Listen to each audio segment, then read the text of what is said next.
జర్రంత మోసం జరిగింది. ఆ జర్రంత మోసానికి ఇవాళ ఓడోడిగా ఉనుక మీద రోకలనే దుంకులాడుతుండు. అంతే కదా, ఎందుకు వానికి దాని కూడా ఏమేమో మాట్లాడుతుండు. సరే, నేను గంభీరంగా మౌనంగా చూస్తున్నా. నేను కొడితే వట్టి కొట్టు నాకు అలవాటు లేదు కదా.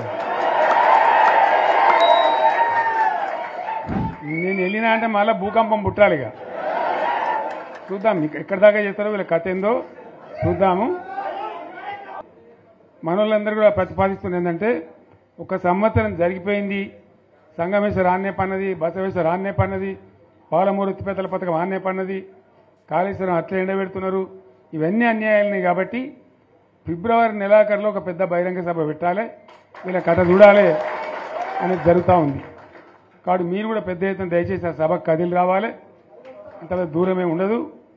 తెలంగాణ శక్తి ఏందో మరొకసారి చూపించి వీళ్ళ మెడలు వంచి ఇప్పుడు సాధించాలి. భవిష్యత్తు కోసం కూడా కొట్టాడకు మనం సిద్ధంగా ఉండాలి. ₹1,00,00,000 భూమి ఇప్పుడు 50 లక్షలకు అడ్డుకోలేడు.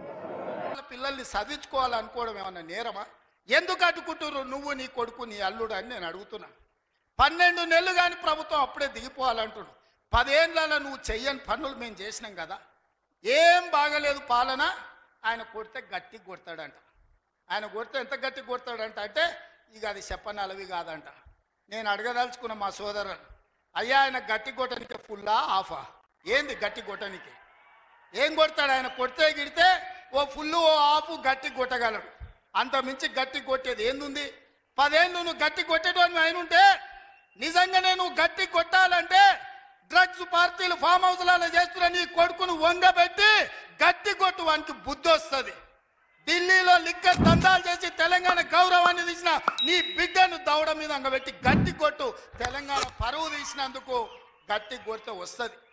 కాళేశ్వరం పేరు మీద 1,00,000 కోట్లు మింగిన నీ అల్లుని దవడ మీద అంగబెట్టి కొట్టు గట్టిగా. అప్పుడు వానికి బుద్ధి వస్తుంది, సిగ్గు వస్తుంది. తెలంగాణను ముంచినందుకు గట్టి కొట్టేది ఉంటే నీ ఇంట్లో కొట్టు, వాళ్ళని దారిలో పెట్టు. కాంగ్రెస్ను గట్టి కొడతా అంటే మా కాంగ్రెస్ పార్టీ కార్యకర్తలు ఊరుకుంటారా? రా, ఎంత గట్టి కొడతావో చూద్దాం. పొంకణాల పోసిగానికంట 3 ఎట్లంట 36 దొడ్లంట. వెనకడికి పొంకణాలు చెప్పేటోడు. 10 ఏళ్ళు నువ్వే ఉన్నావు కదనే. 10 ఏళ్ళలో నిన్ను ఇవ్వడం చేయొద్దన్నాడా? ఇవాళ మేము 12 నెలల ఏమి చేయలేదు అంటున్నాడు. నేను అడుగుతున్న ఇక్కడికొచ్చిన మా ఆడబిడ్డల్ని, అక్క 500 రూపాయలకు సిలిండర్ వస్తలేదా? ఆర్టీసీ బస్సులో ఉచితంగా మీరు బస్సు ఎక్కుతారని టికెట్ అడుగుతురా? ఆ ఎల్ల అమ్మగారింటికి పోవాలంటే ఇంటి ఆయన కిరాయి పైసలు అడగాలి. అమ్మవారి గుడికి పోవాలంటే పక్కింటోళ్ళు తోడు రావాలి.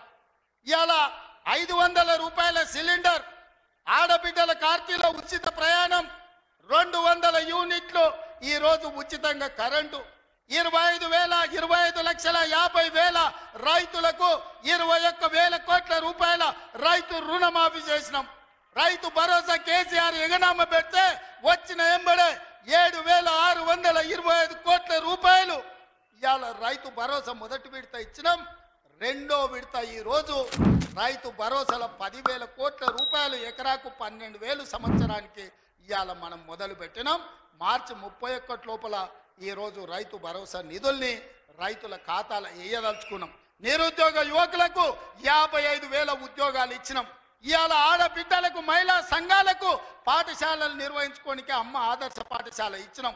ఇవాళ పాఠశాల పిల్లలకు బట్టలు కుట్టే పని ఆడబిడ్డలకు ఇచ్చినాం.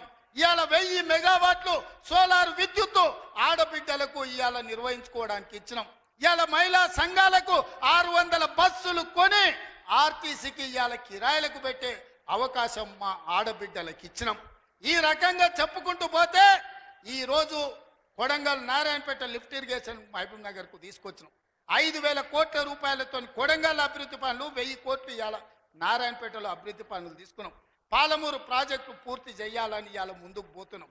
ఈ రకంగా మేము వచ్చిన తర్వాత ఇంతకుముందే పొంగులేటి శ్రీనివాసరెడ్డి గారి నేతృత్వంలో ఆనాడు ఆగిపోయిన ఇందిరమ్మ ఇల్లు మళ్ళీ ప్రారంభించి నియోజకవర్గానికి 3,500 కాదు, అవసరమైతే 5,000 ఇల్లు ప్రతి నియోజకవర్గానికి 5 లక్షల రూపాయలు పేదవాడు ఇల్లు కట్టుకోవడానికి ఇవాళ ఉచితంగా ఇస్తున్నాం.